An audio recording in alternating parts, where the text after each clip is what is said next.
All right, We're back. we're back hot. So everybody that was watching before, I hope you get onto this broadcast and know what's going on. So we're gonna go hot again. We apologize for the problems. We don't know what's going on with this internet. All right. So what were you saying? JR was saying. Well, I can't see it now, but he said something about Milton. That's all I remember. And we have a few watching. You know, Johan? Buchanan and Milton. So I'm told. What's up? I don't remember what we were. I don't remember what. Maybe Drive Without Traffic. Oh, Drive Without Traffic. Maybe. Yeah. We'll go with that. We'll go with that. All right, hope everybody jumps back onto this one and goes from there. All right, so Sean's listing of the week, or my listing of the week. I don't know why I did that third person. It's terrible. I'm going to go with 6320 Paper Bark, 3-bedroom with a flex room, wood floors in the common areas, tile in the wets, big upgraded, nice kitchen, almost 2,300 foot, all one level. So enough room for a big family. Privacy fence backyard, covered back patio, west side of Murfreesboro, right off Shores Road, where I learned how to drive when I was 12. I mean, hey, it's all good. And that's 333,250. 333,250. All right, so our positivity thing of the day is one of my favorite quotes from Zig Ziglar is, to get where you want to be, you have to help enough other people get where they want to be. Mm. And even you can't do something selfishly by yourself and just jump out in front and expect to get where you want to be. Yeah. So you got to serve humbly, help others, also proceed, and not just think about yourself. I think that is so telling that I don't even know how to quantify it. But help others get where they want to be. That way, don't be selfish. Basically. Yeah, it's amazing how things fall into place sometimes when you're helping somebody else. Yeah. You know, it's just when you do things selflessly, it just seems to work out. It's Right. weird. You can't explain it, and but it just seems to work. So Yeah, so that's kind of the positivity thing of the day to do that right there. All right, so I'm going to go on kind of an industry rant because this has happened to me 3 times in the past month as far as people go. I want to make sure people understand that a foundation specialist is not a structural engineer. What? Are you serious? Absolutely. I've had 3 contracts in the past month where this home inspector said, hey, seek a structural engineer, and the person on the other side sends a foundation specialist to the house that gives this write-up that, hey, this house needs XYZ and blah, blah, blah, blah, blah. I had him write up a duplex that the guy said, hey, it needs all these piers underneath the house. Guess what? The house on a Slab. concrete slab. Yeah. There's no way to get a pier underneath it. Maybe that tall. Yeah, and I got a structural engineer to come look at it, and the structural engineer was like, no, this house is perfect. There's nothing wrong with it. Mm. A foundation specialist is not an engineer. Right. They they do not supersede a structural engineer.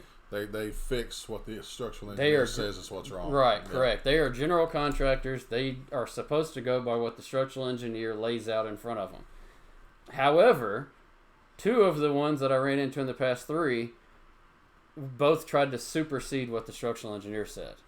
Yeah. It's in their best interest. It's in their best to get a interest. job out I of mean, it. one of them was like $4,000 worth of work to a concrete slab house that literally needed nothing. Yeah. And so I don't know what the purpose of these people are. I mean, look, just hire a general contractor. Once you hire the structural engineer, if the structural engineer gives you a list of things that says, hey, this stuff right here is structural, you need to go have it fixed, then hire a general contractor to go fix those items. Right. Don't just go, hey, foundation specialist, come look at this house. Terrible. It's been my rant the past month. I don't know why other real estate professionals are trying to supersede the structural engineer. Yeah.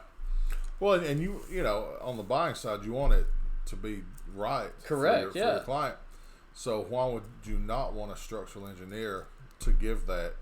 You don't want something to be wrong. Right. But at the same time, if there's something wrong, you want it fixed. That's right. And even if you're selling it, you want it fixed. You don't want it to crumble in. well, on let's say this happens. Let's say this foundation specialist goes out and says, "Hey, you need to do XYZ 1 2 3." And the structural engineer comes out and says, well, actually, the stuff that he just said will actually make the problem worse. Mm-hmm. I've seen that happen, too. Get out there and start drilling. And get out there and start pushing stuff other places, and then you have the weight unevenly distributed across the walls, and then you actually, the stuff that the foundation specialist suggested actually created a bigger problem than was there to begin with. Right. I've seen that happen, too. So before if you're representing a buyer and you want it right, just in the repair replacement proposal say, seller to provide clear structural letter. Right. Because one of two things is going to happen at that point. One, you get a structural engineer to go out and say, yeah, the structure's fine, nothing needs done. Or two, the structural engineer goes out and says, you need to do these things to make it structurally sound. Specifically. And you go hire a general contractor to do those specific things, then it clears it. Right. So those are two things that I've run into this a lot lately, and I don't know if it's something that certain offices are pushing or if it's something that certain realtors are going, I don't want to spend the money on a structural engineer. You don't have to. Push it onto the seller and let the seller do it. Right. So it's my rant of the day. All right, news you can't believe, and you got the news story you can't believe today. Well, this just in. Florida. Florida! Shocker. Along with crazy people, they have a lot of alligators down there.